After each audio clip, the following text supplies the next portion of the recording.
தேசபக்தர்கள் அனைவருக்கும் வணக்கம். நான் அன்புமாரி, சத்திசனா இந்து மக்கள் இயக்கத்தினுடைய நிறுவன தலைவர்.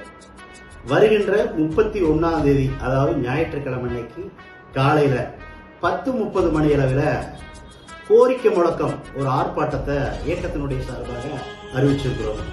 தொடர்ந்து நம்ம சொல்லிட்டு இருக்கிறது, தமிழகத்தில் மதமாற்ற தடை சட்டத்தை அமல்படுத்த கோரியும், இந்துக்களுடைய ஆலய சொத்துக்களை பாதுகாக்கணும், அதே போல இந்துக்கள் கோவில் நிலத்தை ஆக்கிரமிப்பு பண்ணி இருக்கக்கூடிய இடங்களை மீட்டெடுத்து இந்துக்கள்கிட்ட ஒப்படைக்கணும், ஆலயங்கள் புனரமைக்க வேணும் அப்படின்னு பல்வேறு கோரிக்கைகளை வலியுறுத்தி வருகின்ற ஞாயிற்றுக்கிழமை காலை 10:30 மணி அளவில் பந்தய சாலையில் நடைபெறுகிறது.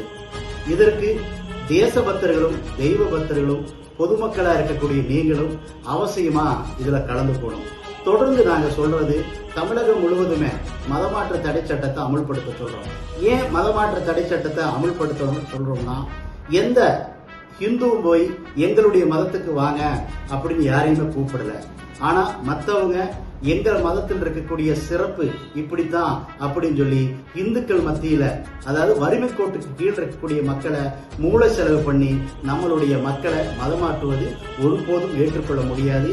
எனவே மதமாற்ற தடை சட்டத்தை அமுல்படுத்த சொல்லி இந்துக்களுடைய ஆலயங்களை மீட்டெடுப்பதற்கும் ஒட்டுமொத்தமான கோரிக்கை முழக்க ஆர்ப்பாட்டத்தை சத்திசனா இந்து மக்கள் இயக்கத்தினுடைய சார்பாக அறிவிச்சிருக்கிறோம். தேசபக்தர்களும் தெய்வ பக்தர்களும் அணியணியாக திரண்டு இந்த ஆர்ப்பாட்டத்துக்கு ஆதரவு கொடுக்கும்படி உங்களுடைய அன்பு சகோதரன் அன்புமாரி கோரிக்கை வைக்கிறேன். வந்தே மாதம்.